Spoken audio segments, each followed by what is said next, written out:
Entonces, va a haber una etapa de esas décadas de los 70, comienzos de los 80, en la que Fassborda, en diálogo con otros investigadores amigos, pero también críticos, va a ir definiendo como unos principios, unas claves de lo que tendría como de novedoso la investigación-acción. Entonces voy aquí a leer algunas de ellas, que serían las siguientes, como algunas de las que llamaríamos rasgos o características de la investigación-acción participativa. Entonces, en primer lugar, o sea, se me perdió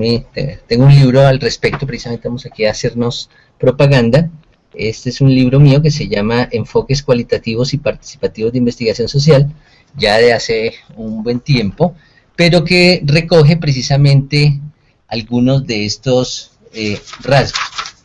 Entonces, vamos a decir cuáles son esos rasgos. Entonces, en primer lugar, Fassborda va a plantear que esta investigación que él está sistematizando, que está creando, se opone radicalmente a la investigación convencional, tradicional, en la medida en que esta investigación tradicional está en buena medida como subsumida en la perspectiva epistemológica positivista, que parte del supuesto de una exterioridad total de los investigadores con respecto a la realidad investigada y de una supremacía del conocimiento científico sobre el conocimiento popular. Entonces, en ese sentido, Fassborda va a plantear, uno, que pues en común con otros autores también, que la ciencia social y por tanto la investigación social no es neutral. Es decir, una investigación social puede contribuir solamente a retratar ese mundo de injusticias o inequidades, o puede también ayudar a cuestionar y a dar elementos para su transformación. Dos, en una investigación participativa, la relación entre el investigador y las comunidades o las poblaciones o las organizaciones con las que se trabaja es una relación de sujeto a sujeto. No hay tal relación entre sujeto de conocimiento, el investigador, y el objeto, la población, sino que esa población también se le reconoce como sujeto, no solamente sujeto político, sino sujeto de conocimiento, y por tanto el conocimiento es el resultado de esa interacción, de ese diálogo entre esos dos sujetos, el sujeto popular en abstracto y el sujeto investigador profesional. También, como consecuencia de eso, para Fals, debía darse un diálogo de saberes. ¿Qué quiere decir eso? Que el conocimiento producido en la investigación participativa debía permitir el encuentro entre los saberes especializados de los científicos sociales o de los científicos en general con los saberes populares comunitarios expresados en su tradición oral, en su sabiduría, en sus chistes, en sus refranes, en todas las formas culturales que ellos tenían. Entonces ese es un elemento clave. También Fassborda va a plantear que en este tipo de investigación participativa debía tenerse una relación como más relajada, más tranquila con las técnicas, y que por lo menos las técnicas de investigación debían volverse sencillas, comunicables, que la gente pudiera manejar pues como una expresión de esa construcción colectiva del conocimiento. Por otra parte, también para Fass va a ser muy importante lo que va a llamar la devolución crítica, y es que estas investigaciones tenían que ir produciendo permanentemente y más al final devoluciones a la comunidad de los avances y resultados de la investigación. Entonces esos grandes principios pues van a volverse objeto de referencia y de discusión entre los investigadores sociales, porque muy pronto, claro, obviamente la ciencia, la academia más formalizada, pues vio con escepticismo estas metodologías. Claro, obviamente desde el lugar desde el que ellos hablaban, pues era inconcebible que los científicos sociales resultaran involucrados, comprometidos con procesos sociales y políticos. Aún ahora eso todavía sigue siendo como objeto de polémica. Pero en esta tradición, antes más bien el punto de partida es el colmo que los científicos sociales sean tan indiferentes, tan, como diría Gaitán, a propósito que estamos cerca del 9 de abril, decía él, la frialdad dolosa de los académicos, es decir, que podíamos estar ahí frente a un poco de muertos y lo que hacemos es contarlos, medirlos, sacar la media aritmética y no conmovernos con eso. Entonces, igualmente, algunos van a criticar en qué medida estas metodologías eran o no rigurosas, pues por participación de gente no especializada, o en qué medida los lenguajes que también hablaban necesitan un lenguaje sencillo, pues al no asumir esas formas un poco más abstractas, analíticas de los resultados de la investigación, pues les quitaban mérito. Bueno, entonces podríamos decir, a partir de esos trabajos pioneros de Falsborda, se va a generar toda una corriente en América Latina de investigación participativa. En Brasil hablan de pesquisa participante, y entonces van a haber encuentros, reuniones, debates que van a tener como un punto cumbre en el llamado encuentro, aquí tenemos las memorias, el Simposio Mundial de Cartagena de 1977, ya tenemos aquí el librito, fueron 2 tomos, en el que se van a reunir ya personas de todo el mundo, o sea, es muy interesante, presentando ponencias, resultados de investigaciones participativas. Incluso aquí el índice está ponencias de India y Oceanía, de América Latina, de África, de Europa y Norteamérica. Es decir, eso que comenzó como una propuesta muy modesta y muy cuestionada en un país aquí particular de América Latina, se volvió toda una perspectiva de entender la investigación, tanto así que investigadores y pensadores sociales muy reconocidos como Alain Touraine, el sociólogo francés, van incluso a recibir y a incorporar estas ideas de Falsborda en sus obras. Hay un libro no traducido al español de Touraine, que se llama La voz y la mirada, donde básicamente él plantea la necesidad de que la investigación de los movimientos sociales debe hacerse lo que él llamaba la intervención sociológica, pero básicamente uno mira el libro y es puras referencias a Falsborda. Entonces es curioso que autores y perspectivas como estas, que alcanzan una resonancia mundial, y por ejemplo, yo estuve en Dinamarca, y en Dinamarca los sociólogos ven cursos sobre Falsborda. En cambio acá en Colombia más bien tendemos a despreciar estas perspectivas. Entonces aquí lo que quiero decir y señalar cerrando esta primera parte, es que la investigación participativa es una propuesta metodológica y teórica surgida en América Latina, pues en un contexto histórico específico, muy ligado al ascenso de luchas sociales, de una radicalización del pensamiento crítico, de una influencia del marxismo, y de un momento histórico en el que muchos intelectuales e investigadores se comprometieron con procesos sociales. Entonces, en buena medida, la suerte también de la investigación participativa, al igual que la educación popular y la teología de liberación, ha estado también muy ligada a los ascensos o descensos de los movimientos sociales y políticos alternativos en América Latina. Entonces,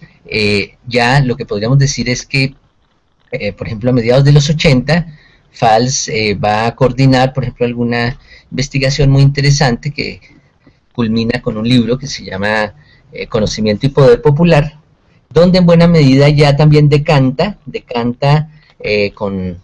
la voz de la experiencia, pues lo que había sido ya esas experiencias, y entonces ya va a recoger como algunos aprendizajes de la investigación acción participativa, y va a incorporar, por ejemplo, la necesidad de que toda investigación participativa debe tener un momento fuerte de recuperación histórica, es decir, en la medida en que se reconoce que las realidades sociales que se quieren comprender y transformar son realidades históricas, pues implica que las comunidades, las organizaciones comunitarias, pues le den un lugar fuerte a comprender cómo se ha llegado en la historia a ser lo que hoy somos o a tener lo que hoy tenemos. Entonces esto lo digo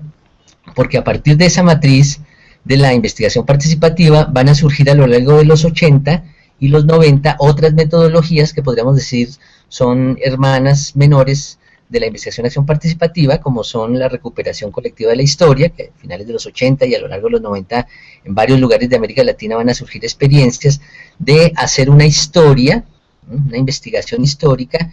desde perspectivas participativas. Entonces se van a recoger historias de barrios, historias de organizaciones populares, historias de acontecimientos claves de las luchas sociales, pero no solamente teniendo a la gente como fuente de conocimiento, sino involucrándola en la producción del conocimiento.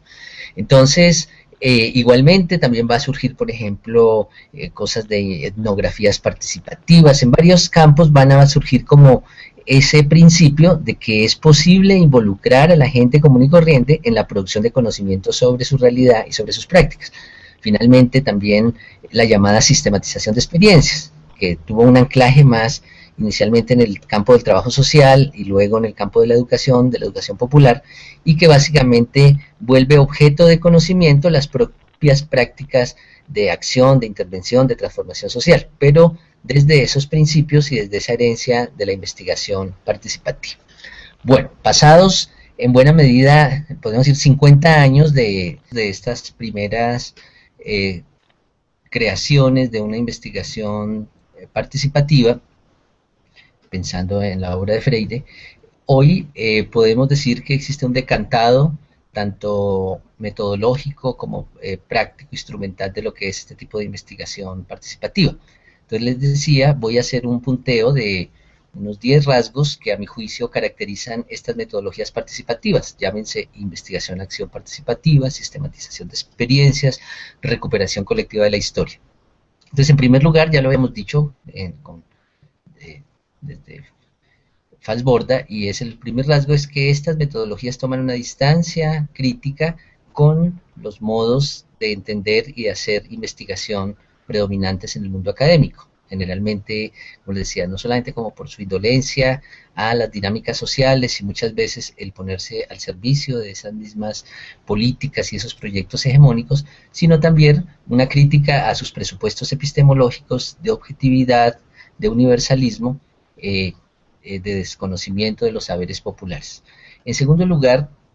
y muy en relación con la anterior, estas investigaciones asumen explícitamente una opción, una vocación de transformadora, una utopía libertaria, para poner un nombre, es decir, tienen claro que una investigación que se hace en ese contexto busca de alguna manera empoderar, fortalecer procesos comunitarios, procesos sociales, en miras de transformar realidades adversas. En tercer lugar, y en relación con lo anterior, estas metodologías son, diríamos, radicalmente contextualizadas, es decir, el punto de partida, el punto de llegada de sus investigaciones es siempre esa realidad, esas problemáticas de los contextos donde se va a realizar la investigación. Es decir, lo teórico es importante, pero el punto de partida no es tanto la aplicación de una teoría, sino la comprensión de unas problemáticas. En cuarto lugar, estas metodologías, podríamos decir, son metodologías que, de ahí su nombre, son metodologías participativas, es decir, tienen como un rasgo central el involucrar a personas que no han sido formadas profesionalmente para ser investigadores en la producción de conocimiento. Entonces, esto conlleva otro rasgo que va de la mano con el anterior, y es que estas investigaciones se asumen también como tareas formativas, es decir, la participación no es un don natural, espontáneo, así mismo como las capacidades para investigar sistemáticamente. Entonces, en estas investigaciones siempre hay un componente formativo que las acompaña, porque precisamente se trata de contribuir a que la gente común y corriente se constituya también sujeto de conocimiento, es decir, que ganen herramientas metodológicas, conceptuales, para que su participación pues sea eficaz y de calidad. También podríamos decir, estas metodologías propician la formación de referentes interpretativos y teóricos y conceptuales críticos y alternativos. ¿Qué quiere decir eso? Que si bien es cierto, el cometido central es la comprensión crítica de problemas locales o contextuales, también se busca en estas investigaciones reconocer los sentidos, los saberes críticos emancipatorios que ya están presentes en las experiencias, y en diálogo, podríamos decir, con la tradición de pensamiento crítico, también enriquecer esos sentidos, esas conceptualizaciones, que podríamos llamar también emancipadoras en términos de Boaventura de Sousa. También esta metodología, como decíamos, promueve